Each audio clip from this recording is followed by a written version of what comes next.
dahsyat dan perkasa, ku bersinar bagai bintang-bintang, memuliakan nama-Mu Tuhan. Shalom teman-teman, saya Miguel Randi. Pada saat ini saya akan membawakan renungan yang berjudul Interfaith Courtship. Tapi sebelum kita memulai renungan kita pada saat ini, mari kita bersatu dalam doa. Bapa yang berada di dalam kerajaan surga, pada saat ini kami ingin membaca dan merenungkan sebagian dari firman-Mu. Kiranya Engkau memberkati kami supaya kami dapat melaksanakan firman-Mu ini dalam kehidupan kami sehari-hari. Dan juga kiranya Engkau memberkati kami dari awal renungan ini hingga akhir nanti. Dalam nama Tuhan Yesus, haleluya, amin.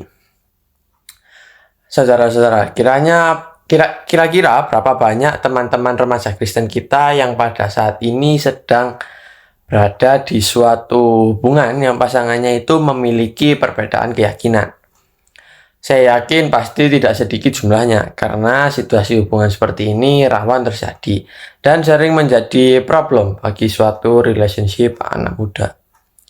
Kalau hanya long distance relationship saja itu masih bisa jarak kita tempuh. Tetapi kalau sudah diganti menjadi long distance religion, nah sulit, karena yang harus kita tempuh bukan lagi jarak, yaitu agama dan Tuhan yang menjadi pembatasnya. Kalau sudah begini, mau maju susah, mau mundur sayang.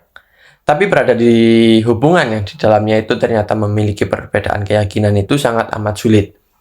Sekarang saya mau mengajak teman-teman yang sedang berada di situasi hubungan seperti ini, ayo kita diskusi dalam hati kita masing-masing, jujur terhadap hati kita masing-masing. Bagaimana cara teman-teman meminta kepada Tuhan? Karena yang teman-teman minta ke Tuhan adalah satu hal yang itu sudah pasti Tuhan tidak suka. Jadi bagaimana cara mintanya ke Tuhan? Mari kita buka 2 Korintus 6 ayat 14-15. Janganlah kamu merupakan pasangan yang tidak seimbang dengan orang-orang yang tak percaya. Sebab persamaan apakah terdapat antara kebenaran dan kedurhakaan? Atau bagaimanakah terang dapat bersatu dengan gelap? Persamaan apakah yang terdapat antara Kristus dan Belial? Apakah bagian bersama orang-orang percaya dengan orang-orang tak percaya? Teman-teman tahukah bahwa iman keyakinan merupakan dasar pedoman hidup seseorang? Jadi kalau kita mau cari pasangan, harus cari yang dasar pedomannya sama. Karena kalau dasar pedomannya saja sudah berbeda, lantas kalian tetap memaksakan keadaan untuk tetap bertahan dan melanjutkannya. Lalu ketika hubungan kalian diterpa oleh masalah, bagaimana cara kalian untuk mampu menyelesaikannya kalau dasar pedomannya sudah berbeda? Mungkin kalian akan berpikir selalu akan ada jalan tengah untuk setiap masalah yang kalian hadapi. Tetapi ketika firman Tuhan berkata, terang dan gelap tidak dapat bersatu, maka apapun alasannya, bagaimana jalan tengahnya, hasil akhirnya tetap tidak akan bisa bersatu. Kalau Tuhan melarang kita dan mewanti-wanti kita sesuatu hal, itu adalah tanda bahwa Tuhan begitu mencintai kita dan Tuhan tidak mau melihat kita sengsara. Karena itulah Tuhan memberikan kita aturan main dalam kehidupan kita. Jadi jangan main-main, jangan anggap enteng aturan main Tuhan. Kalau Tuhan bilang jangan, ya jangan dilakukan. Kalau kita mengabaikan rambu-rambu Tuhan, nanti tiba saatnya teman-teman jatuh, jangan salahkan Tuhan. Karena Tuhan sudah kasih kita rambu-rambu. Kita yang melanggar. Jadi salah siapa? Salah kita sendiri. Dalam firman Tuhan tadi, Tuhan bilang, gelap dan terang tidak bisa bersatu.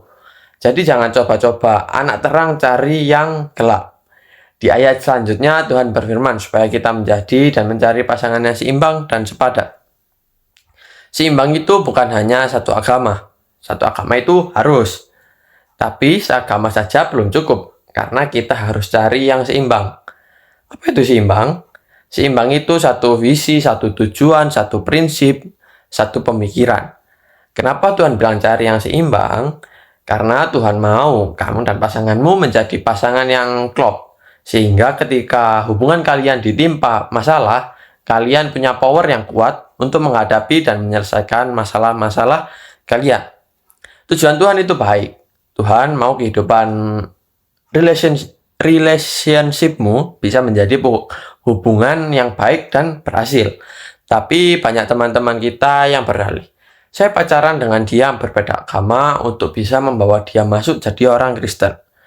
Jangan bangga ketika dia masuk Kristen, karena engkau sebagai alasannya. Dan bukan berasal dari kesungguhan hatinya untuk mencintai Yesus. Itu bukan mencari berkat namanya, tapi mencari masalah. Agama bukan ajang main-main. Coba teman-teman bayangkan, Tuhannya saja bisa dia tinggalkan demi kalian.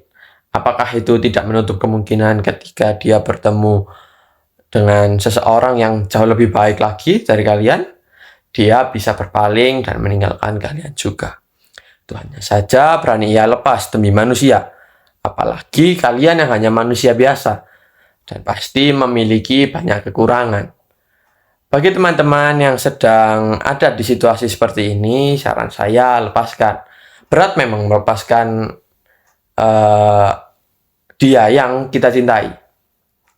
Tetapi lebih berat lagi mempertahankan cinta yang bukan berasal dari Tuhan.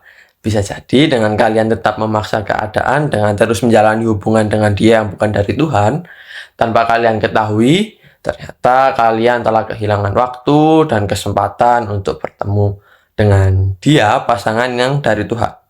Jadi percayalah bahwa Tuhan akan memberikan pasangan yang terbaik menurut versinya. Buat teman-teman, sabar untuk menanti yang dari Tuhan. Itulah renungan singkat dari saya. Mari kita bersatu dalam doa. Tuhan Yesus, pada saat ini kami telah mendengarkan renungan singkat ini, dan kiranya renungan ini bisa menjadi rema dalam kehidupan kami sehari-hari dan bisa kami lakukan di kehidupan kami. Terima kasih Tuhan, dalam nama Tuhan Yesus, haleluya, amin.